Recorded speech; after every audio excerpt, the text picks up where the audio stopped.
Hello everyone. Welcome back to this lecture series on design of RCC structures. In the previous lectures, we discussed the design of short columns where failure occurs mainly due to material strength. However, when columns become tall and slender, their behavior changes significantly due to the lateral deflection as well as the buckling effects. So these additional effects will increase the bending moments and reduce the load carrying capacity. In this lecture, we will understand the behavior of slender columns and learn how to design them safely using the limit state method as per IS 456. Now, in reinforced concrete structures, columns play a critical role in transferring the loads from slabs and beams safely to the foundation. Depending on their geometry and length, columns may behave as short columns or slender columns. Unlike the short columns, slender columns experience additional bending due to lateral deflection, which must be considered in design. Now let us look at the design problem provided. Design the longitudinal reinforcement for a braced column 300 mm by 400 mm subjected to a factored axial load of 1500 kN and factored moments of 60 kN meter and 40 kN meter with respect to the major and minor axis respectively at the top end. Assume the column is bent in double curvature, that is in both directions, with the moments at the top end equal to 50% of the corresponding moments at the bottom. Assume an unsupported length of 7 meter and an effective length ratio of 0.85 in both directions. So use M30 concrete and Fe 415 steel.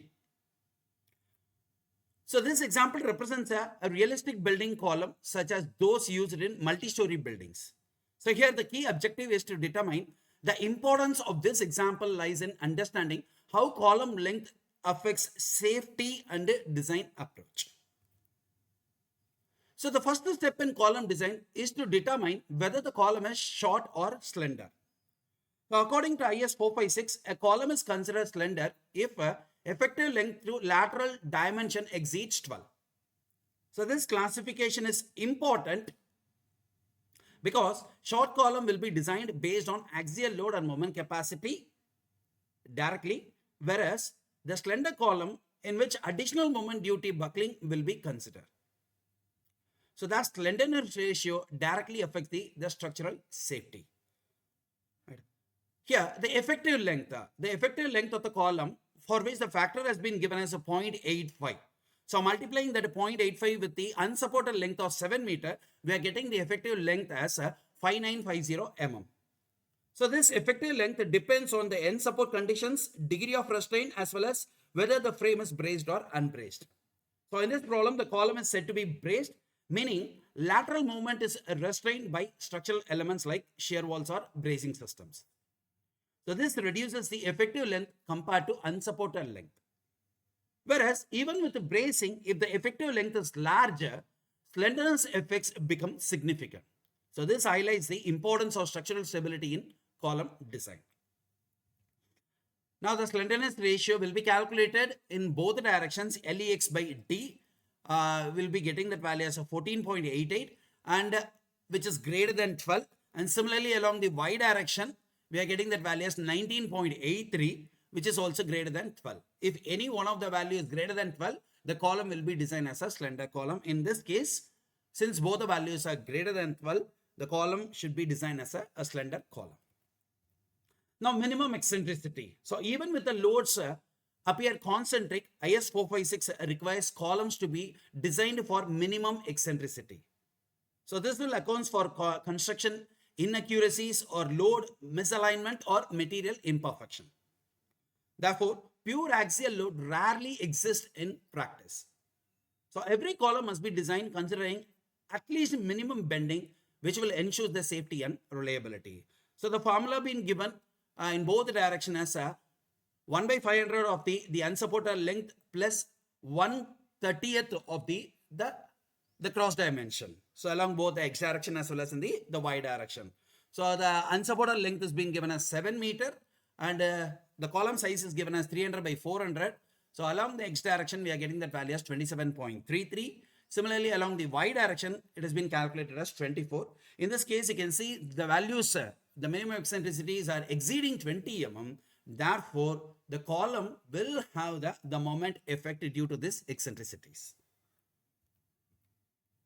Now, the primary moments are to be calculated for the design. And here the column is braced and bent in double curvature. So, this example is being considered as a braced column. So, in a braced structure, we know the lateral displacement is restricted. So, where this will be available is the buildings with the shear walls or the structures with the bracing systems. So, because the lateral moment is controlled, the slenderness effects are smaller compared to unbraced columns. But they cannot be ignored if the slenderness limits are exceeded. In this case, they are exceeded more than 12. So the problem specifies that the column is bent in double curvature also, which means the moments on the top as well as at the bottom will act in the opposite directions. This commonly occurs in continuous columns in framed structures, whereas the double curvature reduces the maximum bending compared to the single curvature. However, the slenderness effects must still be included. So here, both the directions, the primary moments will be calculated based on the IS codal provision as 60% of the top moment along that direction minus 40% of the bottom moment along the same direction. So in this problem, they gave the top moments alone, both in the x direction as well as in the y direction, that is major and minor axis. Whereas regarding the bottom column, they mentioned 50% of the top one. So since this one has been given as a 60, the 50% of this 60 will be considered in this case. That is what is being taken as 30. So the net moment along the x direction is being calculated as 24 kilonewton meter. Similarly, along the y direction, and one condition is that this value, if it is exceeding, means we need to take this one. If it is not exceeding in the sense, we can take this one. So what is the condition is 40% of the top moment along that direction. That is what is 40 into the top moment is 60. Okay.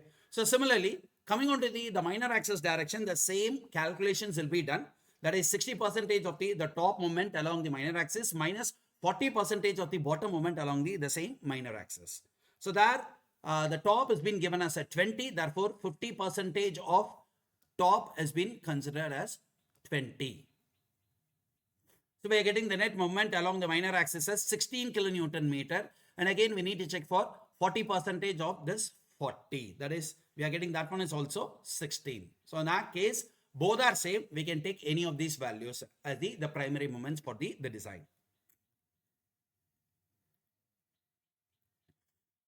Now the corresponding primary eccentricities will be calculated. We have that the moments being calculated divided by the axial load. So divided by the axial load, which is being given as 1500 kilonewton. And now we calculated the design moments along the x and y direction. That is here, it has been calculated as 24. So primary moments. So that's what has been taken, 24 kilonewton meter. That's why it is 10 power 6 divided by 1500 kilonewton into 10 power 3. We are getting this eccentricity as 16 mm. Similarly, along the y direction, we'll be getting that MUY divided by PU. Right. So in that case also, we are getting that value 16 into 10 power 6. That is 16 kilonewton meter divided by 1500 kilonewton. We are getting that value as 10.67. So now in this case, you can see already the minimum eccentricity is being calculated as 27.33 and 24 mm along the major and the minor axis. And the calculated the eccentricities due to the design moments which are less than the minimum eccentricity along the both the direction. Therefore, the eccentricity should be considered as the minimum eccentricity and not the eccentricity due to the design moments. Okay. So in this way, the eccentricity will be calculated. That is what the primary eccentricity should not be less than the minimum eccentricities. Whereas in this case, it is less. Therefore, while calculating the moments due to the minimum eccentricity, we need to consider this values only and not this values. Therefore, the primary moments due to these eccentricity will be calculated as PU into EX minimum, that is the minimum eccentricity along the major axis, as well as the axial load into minimum eccentricity along the minor axis. That is 1500 kilonewton into 27.33 mm will be getting 41 kilonewton meter along the major axis and 36 kilonewton meter along the minor axis. Now, the additional moments also to be considered. So, one of the most important concepts in the slender column design is the additional moments due to the slenderness. So, when a column is loaded axially, even small imperfections or eccentricities can cause bending. Whereas in slender column, this bending leads to lateral deflection also. So, this deflection further increases the bending moment, which will create the second order effect. And this phenomenon is known as the P delta effect. The P delta effect. So as a result, the column experiences higher moment than the applied moment, where ignoring this effect may lead to unsafe design. So we need to calculate this additional moments. So here IS 456 provides the formulas to calculate the additional moments caused by the slenderness, for which the additional eccentricities to be calculated. So for the slenderness ratio of 14.88 along the major axis direction, we have a table I is available in your SP16. This is SP16 table I, wherein the additional eccentricity for the slender compression members can be calculated. So here we have the slenderness ratio is 14.88. So that value will be lying between these two, that is 0.08 to 0.113. So interpolating the values between these two for 14.88, we are getting that EAX by D. So EAX by D will be equal to 0.111. Whereas I need to find the additional eccentricity along the major axis. Therefore, EAX will be equal to 0.111 into this D to be bring it on this direction. That is 400 mm. We are getting the additional eccentricity along the major axis as 44.4 mm. Similarly, along the minor axis direction, that is LEY by B, which has been calculated as 19.83, again we'll be taking that value within these two ranges, 19.83. So these two ranges will be considered.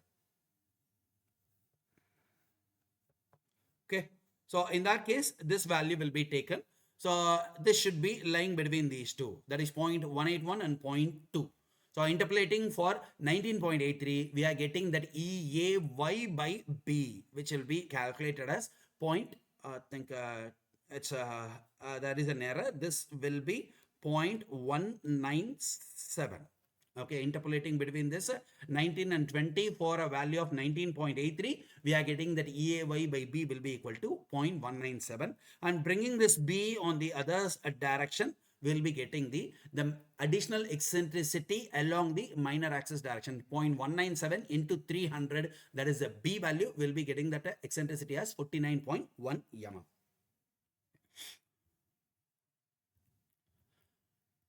Now, the moment due to the additional moments. The moment due to the additional eccentricity. So additional eccentricity along both the major and the minor axis has been calculated now, and this axial load has been given as 1500 kilonewton. We are substituting that value. We are calculating the additional moments as 66.6 kilonewton meter, as well as along the y direction, it has been computed as 88.65 kilonewton meter. Right up. So now, assuming the percentage of the reinforcement, the main reinforcement, and we know that it should be minimum, P minimum is 8%, 0.8%, and P maximum is 6% for a column. So we are assuming in between that one. For a trial, I am assuming the P value is 3%. So if so, we are going with the table or the graph which is available in SP16. We are having the P value 3%. So for that 3%, bring this one extended up to that the grade of concrete. In this case, it is given as a 415. So it will be extended up to that curve, and then it will be brought to the downward direction up to the grade of concrete. So in this case, the grade of concrete is given as M30. So we can bring it up to that particular curve, and then it will be extended in this direction. So it may be getting somewhere here. Right. So we are getting that PUZ by AG will be calculated as 22.5. Okay, 22.5, where AG is the gross area, whereas PUZ is the axial load corresponding to the pure moment about the z axis, in which case MUX is 0 and MUY is 0. Considering that case, we are calculating PUZ. So PUZ will be equal to 22.5 into, this is B and this is D of the column. So we are getting that value as 2700 kilonewton. So now, assuming an effective cover of 50 mm, we are calculating the D dash by D ratio along the major axis. So 50 divided by 400, we are getting that value as a 0.125. As per table 60 of SP16, again it is SP16. We have a table is available for calculating the PB value, whatever been used in the biaxial bending case. So for rectangle columns, we have the formula PB by FCK BD, which will be equal to K1 plus K2 into P by FCK. And P by FCK is being known, that is P is 3%, that is P by FCK will be equal to, what is that one, 0.3, sorry, it is 3 divided by 30, which comes as 0.1. So from which, for a value of D dash by D ratio of how much it is 0.125 for rectangular column, will be interpolating between this 0.207 and 0.197 in order to get it for 0.125. We are getting the K1 as 0.202. Similarly, going with the second subdivision of the table in that same table 60, for D dash by D ratio, assuming the equal reinforcements on all four sides. Since it is a biaxial bending case, we are assuming the reinforcement to be provided equally on all four sides, and it is a rectangular column for FE 415 grade steel, and for D dash by D ratio of 0.125, that is in between these two, that is a 0.328 and a 0.208, will be calculated that value as interpolating K2 as 0.266. Now substituting in this relationship, we'll be getting the value of what is that one, PB by FCK BD. That is what is being calculated as 0.229, and bringing the denominator to the right side, we'll be getting the PB X direction, along the X direction, because as of now we are calculated with respect to the X direction. So 0.229 into FCK is 30, this is B and this is D. We are getting PBX as 824.4 kilonewton. Similarly, along the minor axis direction, D dash by B, which will be 50 by 300, which calculated as 0.167.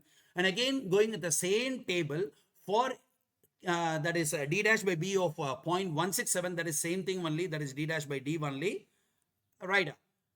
So for 0.167, that is here, we need to calculate in between these two. Assuming a rectangle column, interpolating between these two, we are getting the K1 value as 0.192.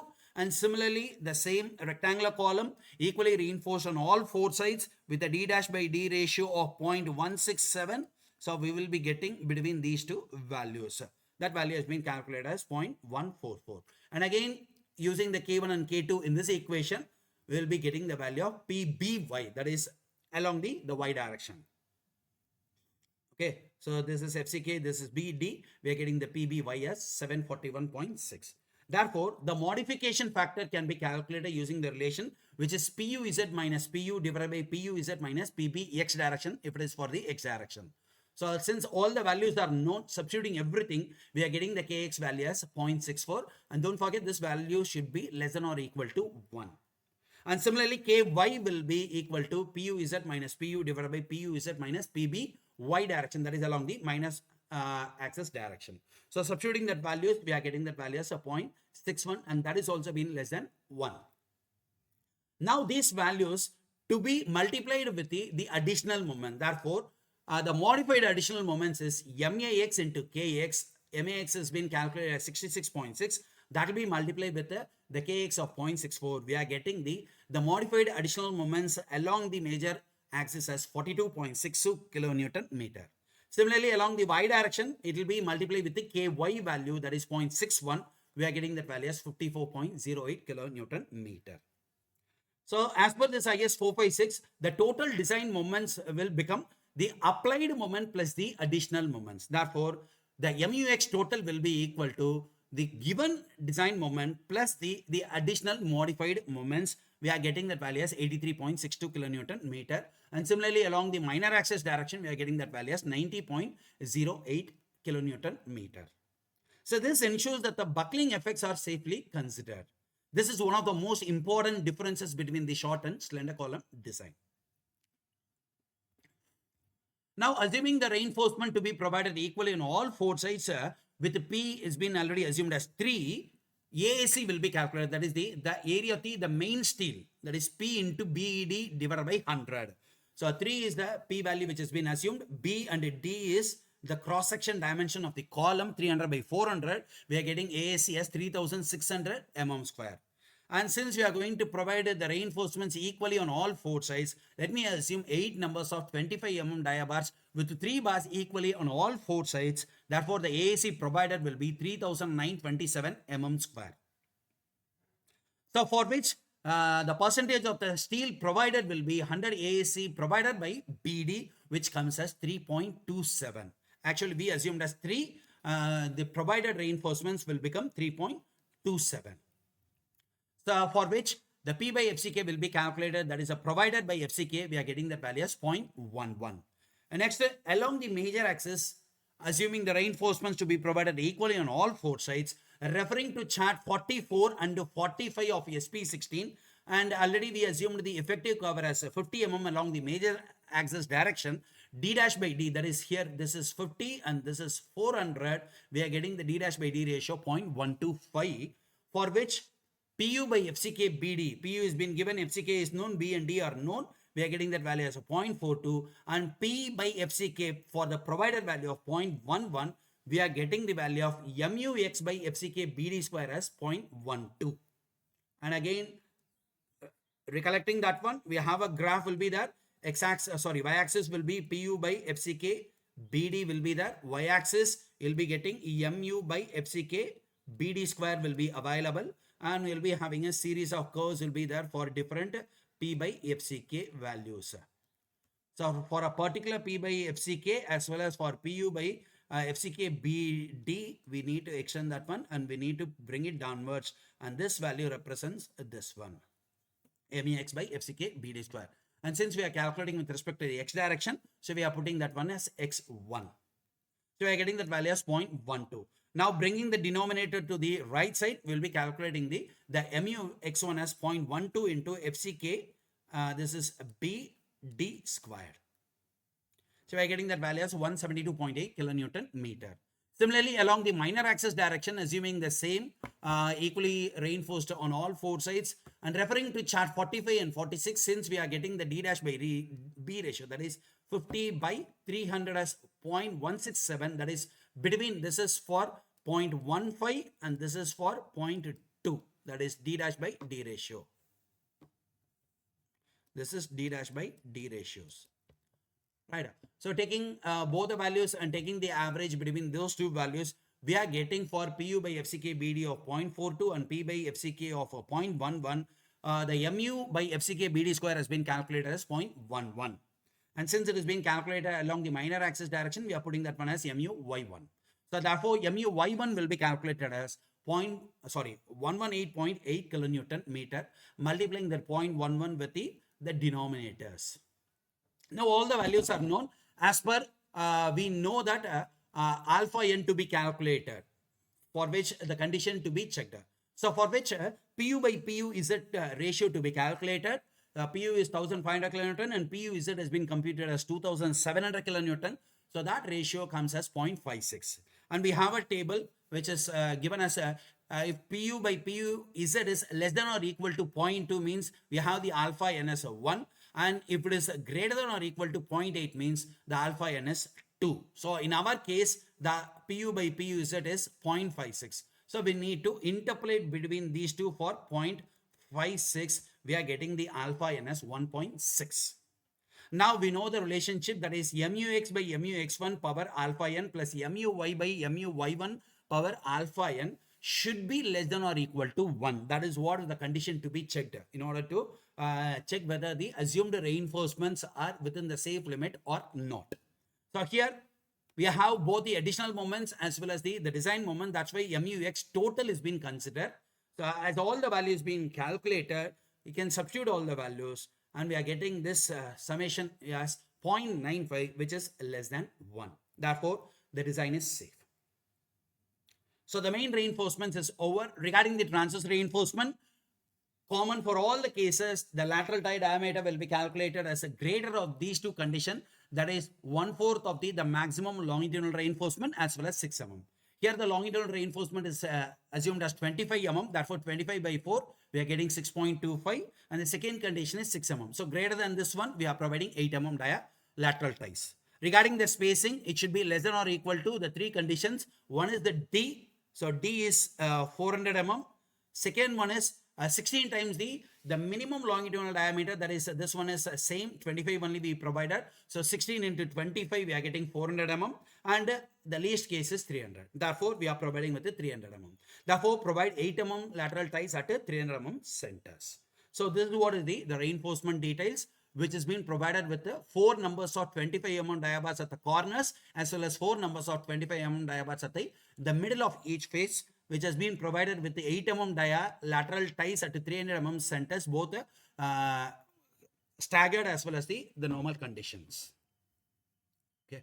So these slender columns are commonly used in multi-story buildings, industrial structures, parking structures mainly, as well as in high-rise constructions. So if the slenderness is ignored, the columns may fail due to buckling even if material strength is adequate.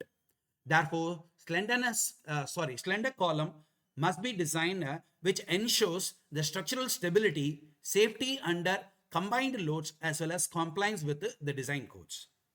In conclusion, slender column design is essential for tall structural members where buckling effects influence the behavior. By incorporating the additional moments and following the IS 456 provisions, engineers can ensure safe and efficient structural performance. In the next lecture, we will continue with the compression members while moving on with the design of foundations. Thank you.